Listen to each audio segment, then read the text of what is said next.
When I was approximately 10 years old and my younger brother was 8 years old, we lived in a house on a vast plot of land surrounded by forests filled with trees. It was basically the perfect setting for our favorite childhood game, hide and seek. We'd often play with our friends who lived in the surrounding homes. On one particular day, during the late afternoon, me and my friend were doing our best to stay hidden in the trees. Meanwhile, my brother was just as diligently attempting to locate us. Interestingly, I could hear his voice calling out my name from a short distance away, and there was an evident tinge of fear in his voice. Curiosity got the better of me. I needed to investigate the source of his fear. As I walked towards what I thought was him, I stumbled upon a small clearing nestled under the protective canopy of trees. I no longer heard my brother, but to my astonishment, there was an almost colossal figure, entirely white in complexion, standing in the middle of the clearing. My friend had been following behind and had just made it to where I was when he stopped in his tracks. The figure didn't seem to notice our presence. Instead, it stood statue-like, staring directly up at the sky so we couldn't see its face, arms stretched to its sides. It made no sounds, but it did appear to be a light source. It was either glowing in and of itself, or the sun was catching it in a way that it appeared to be so bright. Whatever it was, in the eyes of two young children, it loomed at an astonishing height of 10 feet and was like nothing we'd ever seen before. The two of us had never been so silent. The sight had kept us pretty occupied, captivated by whatever this thing was. However, we unintentionally made noise by readjusting ourselves, and we could hear others approaching. Worried the thing might disappear, we tried to consider getting closer to convince it to stay. But as soon as I had the thought, which I seemed to share with my friend, the statue-like figure changed positions, arms down at its side, facing forward. It started to slowly dissipate before it suddenly vanished into the trees with remarkable speed. It seemed to effortlessly almost fly through the trees, like light itself. There was no way we could catch up to this thing. I remember my friend saying it literally looked like a ghost. He was right. It wasn't bound to this earth by any of the same things we were. Naturally, we were quite shaken and excited by the occurrence, so we did what most kids would do, hurried indoors and told our parents. However, they were skeptical. They suggested that what we saw might have just been a large white dog or something like that. We were firm in our recounting of the figure. We were firm that it was not a dog. In detail, we described the towering figure the best we could, how it was emitting a white glow, how it simply vanished into thin air. Still, a white dog was the best they could come up with.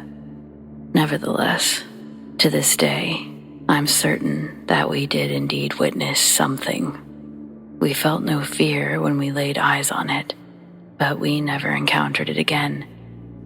We contemplated the possibility that it could have been a spirit from one of the numerous vehicles or homes we discovered on our property. But truth be told, who knows for sure?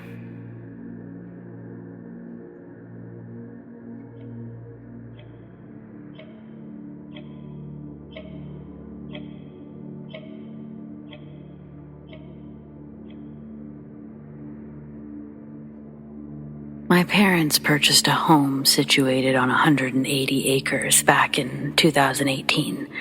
I was a freshman in college, but still living at home. Although the house itself isn't that old, built in the 1960s, it apparently came with some history.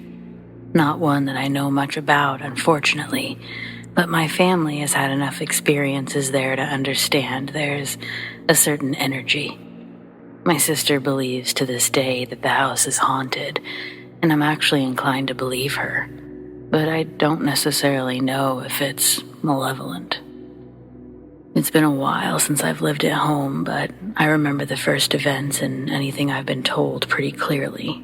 My family has all but adjusted to this home, and so we don't really discuss it being haunted or whatever anymore.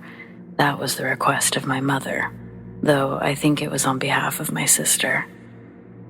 However, I'm going to share those first experiences here because I think that you'll agree that they track as unusual. My younger sister, Monica, was practicing the piano. She became increasingly frustrated with a challenging piece. According to her, during a brief break in her playing, she heard a voice whispering from behind. The voice said, "Keep going." It was quite literally encouraging her. She was startled, so she turned around, horrified, when she saw a frail, elderly woman dressed in all black, comfortably seated in a lounge chair. She, of course, didn't recognize the woman, and as such, Monica let out a piercing scream while hurriedly calling for my parents.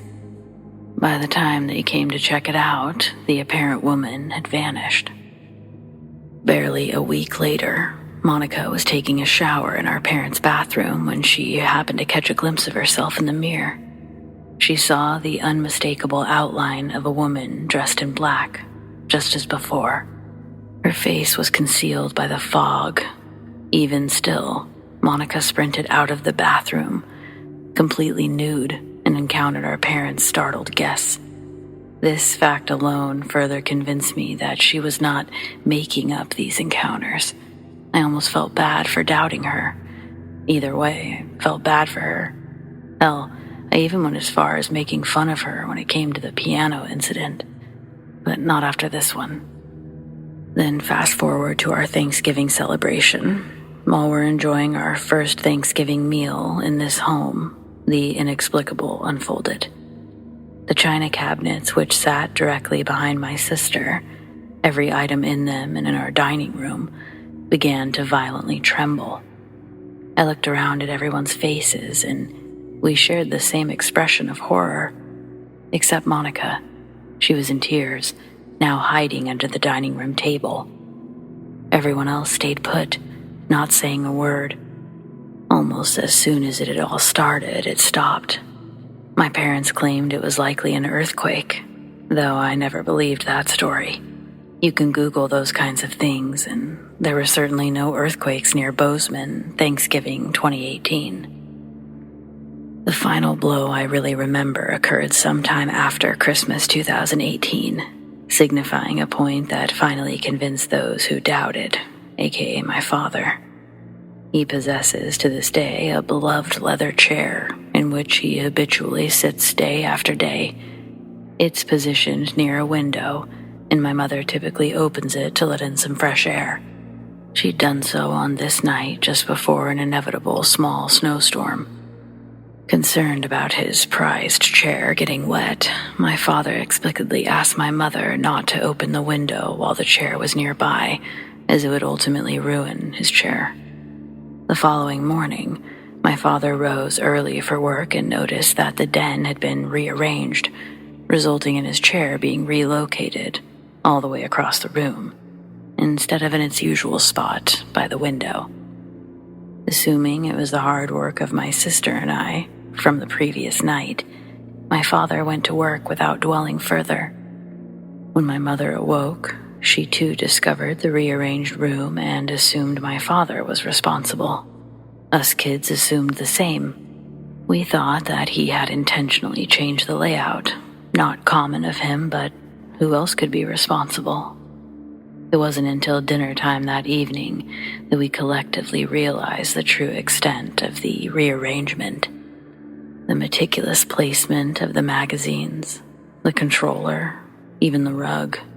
It was nothing like our usual setup. It was all seemingly orchestrated by an unseen force, though, according to Monica, It was probably the same woman that she had seen who was responsible.